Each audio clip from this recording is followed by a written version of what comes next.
Welcome to this episode of Connect Euclid. This is a program that was designed to bring together the city school district and the city government to talk about various projects and ways we work together in the city of Euclid that makes our community a great place to live. And today I have with me Superintendent Keith Bell, as well as Patrick Higley, who is Director of Business and Operations and Athletics at Euclid School. Welcome, gentlemen. Thank you. Thank you. And today we're going to talk a little bit about a very exciting project, and it's called the Facilities Project Phase 2 for the Euclid City Schools. As you all remember, Phase 1 was the building of the 4 new elementary schools, which are phenomenal buildings. If you had a chance to look at them, take a look at them. I've talked to many students many times, and it's just very exciting to hear how they have new facilities and how they're assisting in the learning process for all of our students. But we have Phase 2 coming up, and Keith, why don't you begin by telling us a little bit about Phase 2? Sure. Thanks, Mayor. I really appreciate the opportunity to come in and talk about the project because we're very, very excited about that. Before I even talk about the Phase 2, I just really want to make sure that everyone is aware of that. It's really an outgrowth of the conversations we had with the elementary buildings. When that occurred, there were conversations about what would happen after the elementary buildings were built. And so there was the thought of having a Phase 2 and a Phase 3 project. And what would have happened, what could have occurred, we looked at the potential for a new high school, new middle schools, and all of that. But and when you look at the cost of what that would incur for us and what we might lose through those conversations, one of the options was, could we look at some combination type packages? Could we look at partnerships? Could we look at some innovative ways of being able to take this project and make it something really unique for the city and for the school district? And so out of that is the outgrowth of Phase 3. There's a little bit more to it, but for the sake of time, that's really where we are today. And what I want people to understand with the Phase 2 project is that it is an outgrowth of conversations that have previously occurred. So if people are thinking that we didn't listen or this is something that is completely new, no, this is something that occurred, these conversations occurred during the 2007 conversations regarding the elementary schools. And the Phase 2 is a combination to look at how we could be efficient and be able to put this together and make it the most cost-efficient project that we could. So, and this conversation you're talking about is not just a conversation amongst a few of us. You were out in the public having conversation, open houses at the various elementary schools, and you listened to a lot of suggestions that came up. So this has been an ongoing process. It's been a number of years. Yes, and yeah, it's one of those things that we wanted to make sure we had a varied population of conversations with different stakeholders and making sure that we did that. And when we got ready to put this together, we wanted to make sure that we incorporated some of those ideas into that. So you're absolutely right, looking at all different constituencies and making sure that we listen. So this is an outgrowth of that. And so I'm really happy to explain this project because we think it's something that's very, very innovative, very unique. This isn't something that is being done in the state of Ohio. And so we're looking at something that we think can be cutting edge. So it really has 4 components in the project. The first component centers around a kindergarten village. And what the idea behind that is that we believe that one of our instructional concerns and issues is the fact that our kids come in behind, and we have a 5-star step up to quality preschool that we want to take advantage of. And we believe that if we can really focus and concentrate on early literacy, early childhood education, early development, that we can really put our kids in the best position to be successful. I'll give you a couple of examples. Right now, about 83% of the students that were in our preschool last year are kindergarten ready, which means that they're going to be ready to be able to learn, they're going to be able to grow, they're going to be able to take the kind of path that they need to be successful. And what is occurring is our district right now, for the last couple of years, has gotten an A in value added, but even though we get at least 2 years worth of growth, it's not enough for us to be able to close the gap. So we believe by having a kindergarten village, being able to have our preschool, our kindergartners, potentially Head Start, and have all of those entities in one space that is unique for them, give them the best opportunity to be successful. And then taking advantage of the five-star Step Up to Quality preschool. Okay. And do that 5-star thing. I don't know that Yeah, everybody understands what the 5-star is. Sounds good. Yeah, what it means is that we have a preschool that has met all the qualifications from the state of Ohio and met all of the instructional requirements, which means that it gets the highest rating in the state of Ohio. Really similar to the state report card and getting an A. That's an A for preschool. And they've been able to do that. So we're real happy with that. And it just, to us, makes sense for us to be able to take advantage of the momentum that's being created by those teachers and what they're doing there to ensure that kids are starting on the right foot, using that as a way of being able to move forward. So what would happen, if you're looking at what happens differently in that environment, right now we have our preschool there. We would bring our kindergartners over. We would have an opportunity for us to have a real smooth transition with our teachers, because then you look at the preschool, you look at Head Start, you look at the preschool, you look at the kindergarten, the transition, the teachers are already there. They're able to have their professional development in one area.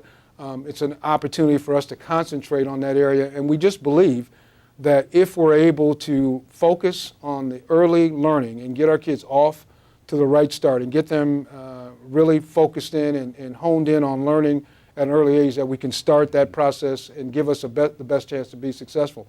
And right now what we have to do is to do some things after the fact. We want to be more proactive, and this is going to give us an opportunity to do that. So the first component is the kindergarten village. The second component is what we're looking to do is to bring our high school and middle school together on one campus. Now I know what people think. When you think about that, you know, you've got roughly 1,600 kids in the middle school, just under 2,000 at the high school, all of them together. How you're going to be able to manage that? Well, what I want people to know is that even though we would be bringing them together on one campus, they would be separated.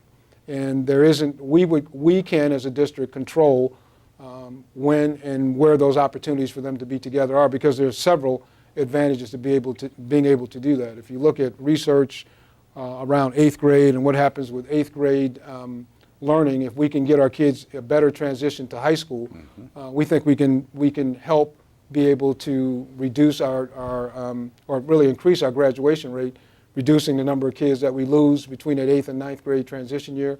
We have an opportunity to be able to connect our students to higher level learning. Right now we're strapped with our gifted opportunities by logistics. We simply can't get kids to where they need to be. We would have to bus and be able to do that. This would provide us an opportunity. If a student is able to take college level classes in 8th grade, why not give them an opportunity to do that? We would be able to vertically align our curriculum to be able to support where kids are. And if kids need additional remedial support, sometimes our better and our more expertise, our teachers with the best expertise aren't in the location where our students are. And so this would give us an opportunity to have everybody in one particular area. It gives us an opportunity to be able to use that one facility for we think, some really unique instructional opportunities. It also gives us an opportunity to operationally be able to be more efficient. One campus, being able to look at how we are now spread out, being able to have that in one place. We're looking at the opportunity to look at possibly busing now that we have all of that in one area. And when I say that, at no additional cost, because I know that we would not be looking at increasing costs, but we'd be looking at how we could be able to absorb that now with our depot stops and all of that, and because we have our students in one place. So there are several, we think, advantages for us to being able to bring the high school and middle school together, being able to look at opportunities for our kids to be successful. So that's the second component. And so being in that same campus and sharing a lot of the same facilities, it not only provides a great opportunity for those students that are excelling, gives them the opportunity to take advantage of that excellent education that they have or knowledge of certain subjects they have, but it also provides students, probably like I was and others were, that help if they need it, and so that they're ready to move on. And it is difficult. The transportation and all that, I'm sure, would hinder that. Patrick, you're the facilities person. You should be pretty excited about this. Extremely excited. It's an opportunity for us to deliver education in a way that we haven't been able to this point. We have some aging facilities, obviously with our 2 middle schools and the high school, very similar to what we faced with the new elementary schools. These facilities can't support the latest technology. They don't have the capacity to do so. So more so than a building, we're looking at the mode of delivering education in these buildings. And could I just add one other thing too? I think, you know, people may be thinking, well, if you had a new facility, you'd be able to incorporate all of that and be able to do that. I think it's a really good question, but what we want people to know is that we want to protect the tradition of Euclid. One of the things that we would lose if we were to build a brand new high school is we would lose our 2 pools, we would lose the uniqueness of a planetarium, we would lose the uniqueness of the 2 auditoriums that we have, the indoor track. Some of those things we think are staples in this community. So we want to protect those things and still be able to have something new. And that's good, because those facilities such as the pool and the track and other gymnasiums are used by the community as a whole, not just our students. It's not locked up at night. I know the city has indoor track, especially during the inclement weather. We use the one pool for our indoor swimming, and it's just all part of this cooperation that the city and the schools have, because after all, the facilities are not owned by us. They're operated by us, but it's owned by our residents, and it's good to take advantage of that. And people want to keep some history. We want to keep tradition, no doubt about it. You allude to something, Mayor, that I think is very, very important. We want to make this an 18-hour campus. This isn't just about school. This isn't just about the school district. It's about the community. So we realize that our facilities are for our children, but they're also for our stakeholders. And so what we're looking at is how can we then enhance it enough that we make it not only attractive, beneficial, and operationally efficient for us as a school district, but also how can we then offer those kinds of unique opportunities for our stakeholders and make that access available to them. So it's not just a one-tiered type of project. We're looking at how we can involve the community, how we can involve other individuals in this project and make this, like I said, an 18-hour campus that's available to the entire community. So when we make decisions, point being, when we make the decisions to do what we're doing, we have that in mind. That's always in the back of our mind. And that's exciting and very interesting, because in my nearly 12 years as mayor and 12 years on city council, many times I'll be at a meeting with residents and why can't the city get a recreation facility or a community center? And my answer for the most part is, well, it's $15 million and it's very difficult to, if you can't make a profit on it, it doesn't run well. Right.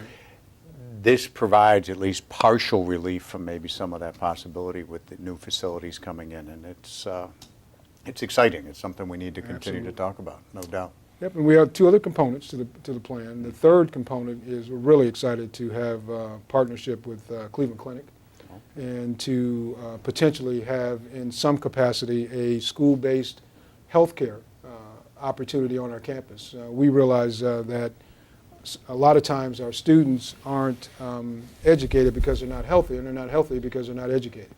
It works, you know, both ways. Yeah. And so what we want to do is to be able to offer that. And the clinic has, I mean, it's one of the best hospitals in the country, being able to partner with us to be able to offer that opportunity for our students. What we found in this type of an environment where our parents have to come and take students out of the building for health related types of services, if we can provide that and get them out of the, cut down on the amount of time that they miss in class, we think that that's a real benefit. Plus it gives us an opportunity to be able to not only share with them how to deal with obesity and some of the things that are issues in our community, but it gives us an opportunity to do that in an educational environment. So we think by partnering with the clinic, we're going to be able to look at some really unique opportunities for our students, but also not for the students. Again, students maybe during the day, but also an opportunity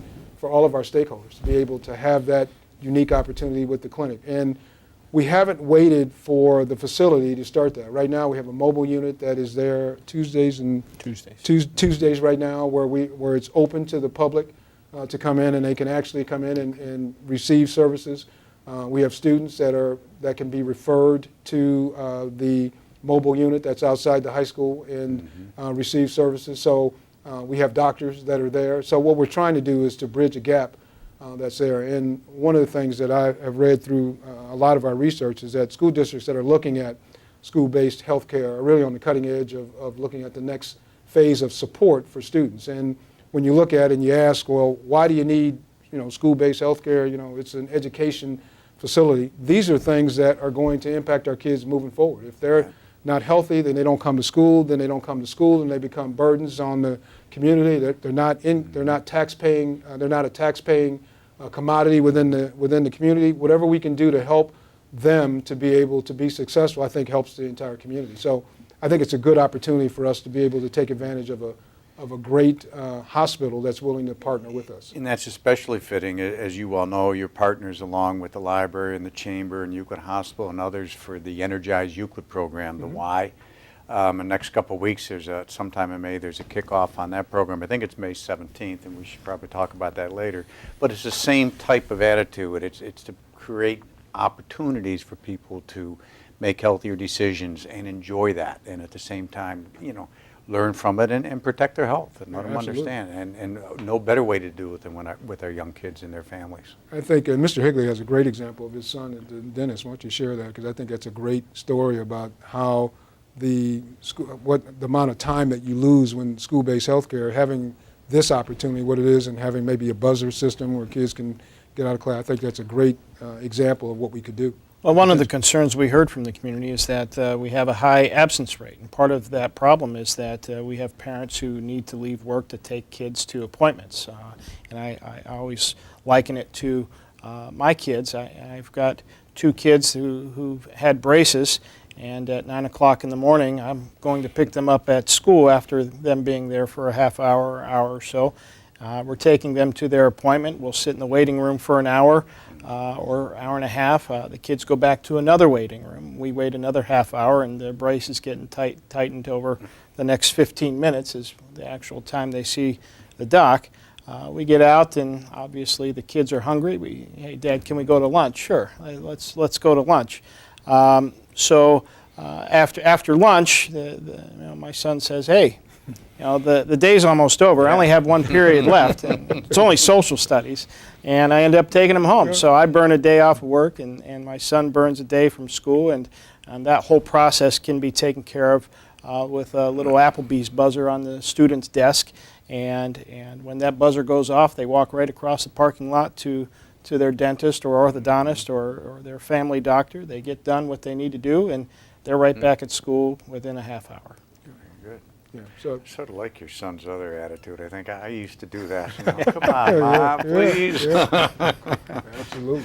But that's great. That's absolutely great. And then the fourth component of the plan would be to bring our college and career partners to the table. We believe that there's a great opportunity for us, and we're looking at a couple of different types of partnerships. We're in conversation with the Y and some of the services that they offer. We've spoken with Lincoln Electric and looking at some opportunities there. We've looked at our college and career partners, and right now we have a partnership with Lake Erie College where our students are able to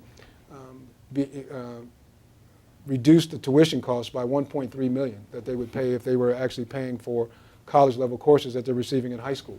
And so we want to be able to create more opportunities like that. But I also know that a lot of our students may not necessarily be able to take advantage of that during the day. It would be great for us to be able to offer that opportunity after school and be able to offer that not only to our students but to students that maybe are in Euclid and residents that are in Euclid that would want to take advantage of that opportunity. So we're looking at how we can bring those partners to the table to be able to do that.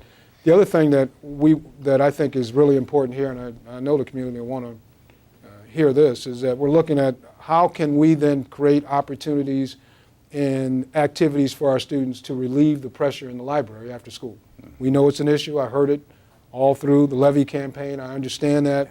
We've been looking at what we need to do. We know we need to do something. And so what we're trying to do with the facility, with the school-based healthcare facility, along with bringing our college and career partners to the table, or look at opportunities for us to be able to take advantage of having the high school and middle school together, having activities and opportunities that kids need, and being able to use our facilities to be able to do that. We know that between 2:30, 3, and 5 o'clock, that's the dead time where a lot of things go wrong. And so what we want to do is we want to use our facilities as an opportunity to bleed into helping to enhance the educational opportunities for students and use that. And so we're looking at, for example, the Y services. We're looking at what our career partners could do. I was at Lincoln Electric last week, and they're very interested in looking at how they might be able to recruit and get our kids to see what are some of the skill sets that they need in high school to be able to go there. And I'm sure we can look at other. There are other companies Other as well. companies. When we have conversation with the companies Love so to. often, it's the training. Give me a kid who wants to learn, and we're teaching. And we can provide we could be able to be in a position to provide the facility for that training to occur, which we think is a great opportunity for our students, great opportunity not only for them, but also, and I'll keep referring to the 18-hour campus that our high school principal has named this whole component. And what it does for us is it gives us an opportunity to be more than just to offer services during the school day, but to expand that throughout the community. That's why I want to keep going back to the fact that it's not only a school project. This is a community, and we're trying to look at how can we take advantage of what we need to do with school, but also then incorporate the community in that as well, and be able to make this something that is robust enough that we can touch all of the different faculties within the community and make sure that everybody who would want an opportunity to be able to be a part of something we think really unique and be a part of something that might be able to help them in whatever career path or whatever it is they want to do, we might be able to help provide that opportunity.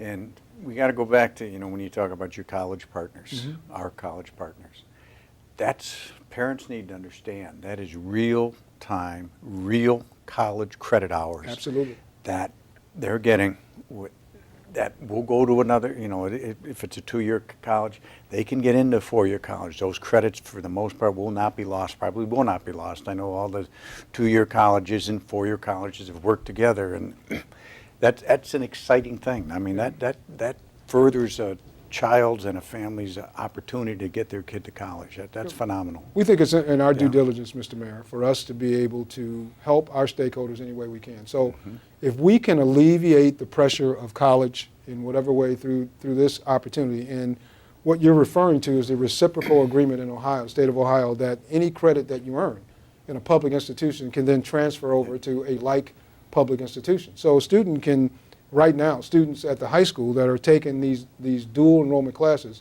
will enter some institution potentially as a sophomore. That's phenomenal. And so what that means, and as a parent that has a student that's getting ready to graduate from the University of Cincinnati, if you could have gotten 2 years of credit in high school, that would have been great, because what that does then is relieve that burden and put them one step ahead and get them into the workforce, a couple years sooner. So we think that's a great opportunity. We've had a lot of interest from all of our college partners, not only Lake Erie College, but Cleveland State, Tri-C, all of them, and looking at how we might be able to get them all to the table and be able to offer opportunities for our students and our stakeholders to be able to take advantage of what we think is a really unique opportunity. So that's phenomenal. Those are the 4 components. And and as I said before, in summary, with those 4 components, I didn't give it justice today because of time. I wanted to make sure people at least understood We're talking on a surface level. No doubt. On a surface level, but there's a lot more detail in that, and a lot more that we could talk about. And Mr. Higley and myself, we're really excited about it. We could talk all day about it because we just think it's very unique. And I have to, when you look at this vision, this isn't, I don't want anybody sitting here thinking this isn't the superintendent's vision. This is a board. Mr. Higley was instrumental in the vision for the kindergarten village. I think that's a great idea for this community and being able to do that. And so it's a combination of a lot of people that have put their heads together to want to make something right for this community and make something right for our students. And we think we have an opportunity to be able to do that. You're right. Now, obviously, there's a cost to this. Absolutely. And we're not there yet. We know it's going to be, there will be an investment by the residents. There's no doubt about that. There will be an investment by the state and our partners as well. Pat, if we sit here and do nothing, we're going to be forced to make a significant investment in our current facilities to just keep people warm, Right, just to right. keep them dry. Over the next 5 years, we're looking at about a $25 million investment to keep our kids warm, safe, and dry. Okay. And that's quite an investment when you think about the age of our buildings. And in another 5 years, what's going to need to be done at that time? So the 5-year investment isn't where it stops. It's Right. It's just the beginning of the investments we're going to have to make into these buildings. And it's important to understand that this program, the state-sponsored program, it's not going to last forever. No, it's This not. money is not going to be available to the taxpayers forever. In fact, they have a 2025 drop-dead date on it, best case scenario for us. Okay. So it's real important based on not only the investment we'd have to make in our current buildings, but also the inflationary value of construction. When you look at replacing the 2 middle schools and the high school, in 2001, that investment was going to be about $71 million. In 2007, those same buildings were $108 million. And today, because of our creative approach and the board's creative approach to deliver education and combining that 612 building, we're able to do that building for about $115 million. So we only saw a $7 million increase where we saw 30 plus in that same time frame, that seven-year time frame. So then you add the kindergarten village, which Mr. Bell spoke about, and the importance of that, and the direct correlation that kindergarten achievement has on your adults and young adults and their achievement later in life. We're looking at about $20 million for that. This is the time to do it, I guess. Right, because if we invest in just keeping the building sealed and as it is, warm and dry, as we say, we lose a lot of the opportunity to take advantage of this four-part plan to really advance our community, to really advance our students, and I think that's important to learn. Why don't we take a break? We'll come back. Yeah, go ahead. Can I just add one thing before we just take a break? Because I think it's important to understand what Mr. Higley just said about the fact that one of the things why this is so important is that our buildings are aging. Yes. And, as you know, with any kind of, when you look at cost, there gets a point in time where you can invest. He talked about, investing $25 million, but you're going to invest $25 million into a building that may not have an estimated useful life of the amount of time that you might make the investment in. Yeah. And so when you look at that and you start to measure that, you start to look at that, you have to look at then what makes sense to do. You can put the money into it, and we can do that, and you can Band-Aid it, but at some point in time, you're going to lose that investment because that building doesn't have a life. And we have all of our buildings are at a point at the threshold of where it is very difficult for us to make sense of putting money into something that we don't think has an estimated useful life that it would carry through to make that investment worthwhile. So that's the reason why we look at trying to make this, put this kind of opportunity together right now, because as we look at it, we think it's the best investment and would be the best investment over time. Point well made. And we'll be right back. Stay tuned.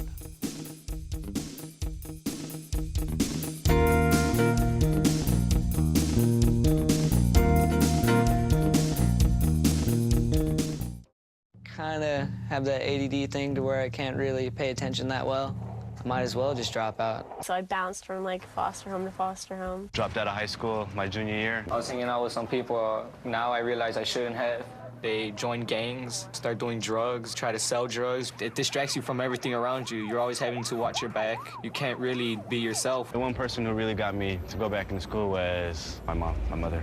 My parents were the people that helped me the most. I need them to know that it really does help me, that they're there for me. Passing gas around infants can be deadly. Passing gas releases a toxic fog of ammonia and hydrogen cyanide, which can be especially harmful on an infant's developing lungs. Passing gas can even contribute to sudden infant death syndrome.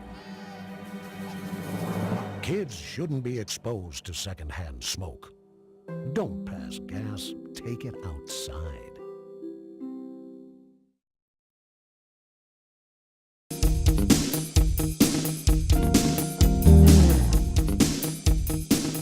Welcome back to Connect Euclid, and We've been talking about phase 2 of the Euclid Schools facility project. Patrick, we've got a pretty good idea about what this is going to look like or feel like academically. Physically, we know the campus, we know where the high school is. How's it going to look? Well, we've partnered with a great teammate in Architectural Vision Group, who is the architect for phase 2. And they have come up with an outstanding plan as to how they're going to lay this out. So in front of the high school would be the ground that we would build our new 912 wing. So we'd build out toward East 222nd. At the same time, we'd be building our kindergarten village on the Forest Park site. After that wing is built out front for the 912, we would move the current students out to that wing, tear down the center section of the building, the academic wing, if you will, and we would build the middle school behind it. It would be connected by a series of corridors that would be all secured, fob car access, and it would lend itself to a very secure campus, a campus that could be built while not interrupting the educational process that goes on a daily basis. Within the plan, we would renovate the 2 gyms. We'd renovate the 2 swimming pools. The planetarium, of course, Mr. Bell alluded to that, would stay. And we would renovate the auditorium. So we would have state-of-the-art facilities, not only academically, but throughout all of our programming as well. That would be exciting because the big show, which has completed another successful year, will be even grander in a new renovated auditorium. No doubt. You guys should be proud of yourselves, and all the staff and students should be proud of the big show. Each and every year it gets better and better. That's exciting. That's right. That's very exciting. It really is.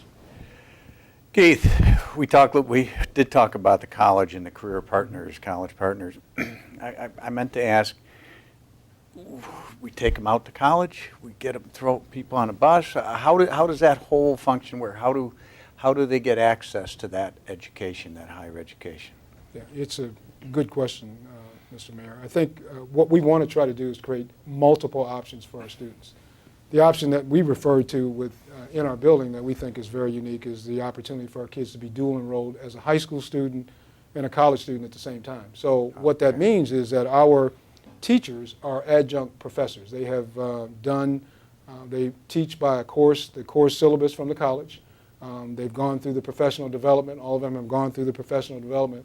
And I think it speaks well to the expertise of our staff because they have to have master's degrees. They have to be able to be competent in their content area, but they are competent to the degree that they could teach college level work. And our students then would be able to not have to spend the time to go like post-secondary, go to an actual college. They would be able to get the same opportunity, be able to receive the same credit through our system, through our teachers, be comfortable in that environment, be able to get the remedial support that they need within our own environment, and still get the same credit that they would have that would be transferable, as I mentioned before, to any state-supported institution. So we think it's a great advantage. If students want to leave to go, I mean, they have that opportunity to be able to do that. Okay. If they choose not to, they could do that there. And as I mentioned earlier, it gives us an opportunity with the potential of 8th graders in there. If we have kids that can extend, why not create that opportunity for them as well? So that's important. I think we have a good base of students that are just looking for that extra little push, that extra little challenge to their education, and that's perfect. I'm glad I asked that. I think it's important that people notice that. Yeah, and I think one of the things that I would like for people to take away from this is that this campus and this project and this opportunity is a way for us to remove the logistical obstacles that make sometimes education, the traditional part of education structure, to the point where you can't give the service to the students because you've got all of these obstacles. We want to remove the obstacles. We want to remove the obstacle of the fact that you have to be educated during the school day. Maybe you want to do something after the time of day is not good for you and you don't necessarily focus. Well, then we can provide that opportunity for you. Maybe you don't want to go to a college campus because you're not familiar with the surroundings, parking fees. We'll create the opportunity for you here. What we want to try to do is to be able to be open as much as we can to not let any of the barriers stop us from being able to give our kids an opportunity to be successful. Okay. And, You know, I'm not going to call this the Phase 2 project anymore. I'm going to call it the 18-hour campus project from now on. I think it really shows what benefit the total community can get from all this. And we credit our high school principal, Dr. Smilek, with that term. That was his term, and I think it's a great term. Well, good. We got it. All right. We're going to wrap up, but people are going to want more information. And obviously, we will definitely meet and talk about this again in this venue as well as others.